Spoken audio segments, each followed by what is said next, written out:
बिहार में जब एमआईएम को लेकर के आया था, न जाने कितने लोग नफरत करते थे। आज उनको देख लीजिए, पूरे बिहार से लोग किसने जाते हैं और उनके दरवाजे में खड़े रहते हैं, चाहे वो किसी भी पार्टी का हो। तो मैं गुजारिश करना चाहता हूँ आप तमाम नौजवानों और बुजुर्गों से, चाहे वो हिंदू हो मुसलमान हो, इन सब चक्करों में मत पड़िए।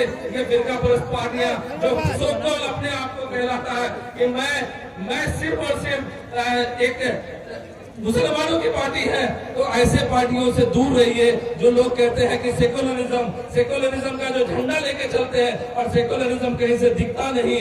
आप देख लीजिए, जहां भी अगर यादव लोग खड़े होते हैं, मुसलमान वोट देकर के उनको जिताने का काम करते हैं। क्या बता दीजिए, एक भी मुसलमान को अगर आरजेडी का टिकट मिला हो, वहां के यादवों ने वोट दिया है। तो आप अलग से माहौल आप देख ही रहे सीमांचल का। आज की सभा को देख करके माहौल का पता चल ही गया होगा।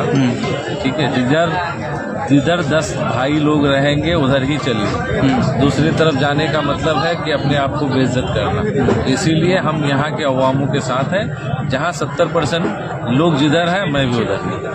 अच्छा, क्या लग रहा है इस बार सीमांचल में जो आप लोग कह रहे हैं कि सभी सीट जीतेंगे, क्या लग रहा है? इंशाल्लाह आप देख लीजिए, मजलिस से जिस तरह लोग आ रहे हैं, मजलिस में जिस तरह लोग जुड़ रहे हैं, लोगों के जुड़ाव से ही पता चल रहा है कि इस बार सिर्फ और सिर्फ सीमांचल ही नहीं, पूरे बिहार में सिर्फ और सिर्फ पतंग ही पतंग रहेगा। और इंशाल्लाह हमें पूरी उम्मीद है और हम लोगों की मेहनत भी रहेगी कि पूरे बिहार में इलेक्शन के दौरान तो रहेगा ही, इलेक्शन से पहले पूरे बिहार में हम लोग घूम के एमआईएम का प्रचार करेंगे और इंशाल्लाह असदुद्दीन अवैसी साहब और अख्तरुल ईमान साहब का जो विजन है उसको हम लोग जन जन तक पहुंचाएंगे। सर, आपके सदर बार बार इंडिया अलायंस के दरवाजे क्यों खटखटा रहे हैं, जब अगर आप लोग इतनी तादाद में चुनाव लड़ना? हम लोग ऐसा नहीं है, देखिए दरवाजा नहीं खटखटा रहे हैं।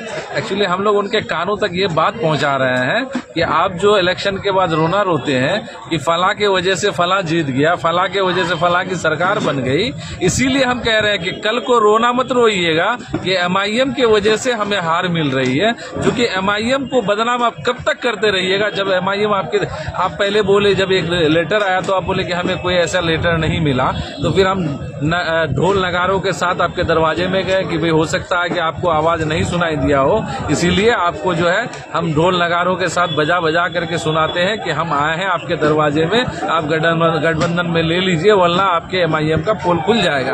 और आप जो हमें बदनाम करते हैं वो बदनाम करना आप हमें बंद कर दीजिए, बस सिर्फ और सिर्फ उसी चीज के लिए। टिकट पर कैसा कोई बात नहीं हुआ है? टिकट को लेकर आज बैठक थोड़ी न थी, एक कार्यकर्ता सम्मेलन था, यहाँ पे कार्यकर्ता लोग आए हुए थे। पार्टी कैसे आगे उभरेगी इसके लिए आज एक मीटिंग था, उसमें सारे लोग आए, उसके बारे में बात हुई। टिकट तो भाई पार्टी। आज का प्रोग्राम क्या कुछ है सर? आज के प्रोग्राम का क्या कहना चाह रहे हैं? अच्छा, आज का प्रोग्राम बहुत कामयाब रहा। अल्लाह का शुक्र है कि मौसम ने भी साथ दिया। सुबह से जो बारिश हो रही थी, हम लोगों को लगा कि शायद बारिश होती रहेगी और प्रोग्राम नहीं हो पाएगा, लेकिन अल्लाह का शुक्र है कि जो ही बारिश थमा और सारे लोग देख ही लिए आप लोग। एक ऐतिहासिक प्रोग्राम रहा है। हम सब तमाम एमआईएम के प्रेमियों का हम स्वागत करते हैं और दिल से शुक्रिया भी अदा करते हैं। स्टेज की जो अपने हजारों समर्थकों के साथ कल तक जिस पार्टी में थे उसको छोड़कर अब एमआईएम के घोड़े में सवार हो गए हैं। इंशाअल्लाह सीमांचल का हमारा एक मजलिस दिखाई गया है, जिसे बहुत बहुत शुक्रिया। मुझे एक वहाँ से फरमाइश आई कि आप किसी का नाम नहीं लेंगे क्योंकि वक्त की कमी है और मौसम भी नासाज है। आगे जितने सारे एमआईएम के कार्यकर्ता हैं सबको अस्सलाम वालेकुम, नमस्कार, आदाब। आज के इस प्रोग्राम का जलवा देख लीजिए। सुबह से बारिश हो रही थी, किसी को पता था कितना अच्छा प्रोग्राम हो जाएगा? ये आप सबों और एमआईएम वालों की दुआ है जो बारिश रुक गई और हमारा प्रोग्राम इतना मशहूर हो गया। मैंने कल कहा था कि एक ऐतिहासिक प्रोग्राम होगा। अल्लाह का बहुत ही रहा वो करम है कि आज ऐतिहासिक नहीं, मुझे लगता है कि किशनगंज में और इस ग्राउंड में ये पहला कार्यक्रम है जहां इतने तादाद में, हजारों की तादाद में हिंदू और मुसलमान सब आए हुए हैं। लोग कहते हैं कि ये सिर्फ मुसलमानों की पार्टी है।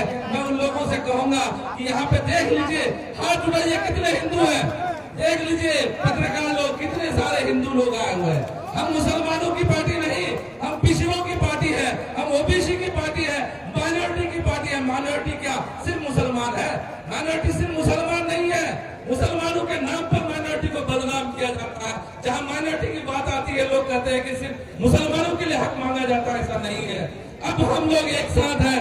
मैं नौजवानों से गुजारिश करूंगा कि आप छोड़ दीजिए, अब गुलामी नहीं करना। हमारे यहाँ लोग गुलामी करने आते हैं, क्योंकि आपके यहाँ एक ऐसी शख्सियत है अख्तरुल ईमान साहब, जो किसी के बलबूते खड़ा नहीं हुआ, जिसके पीछे किसी की मेहनत नहीं है।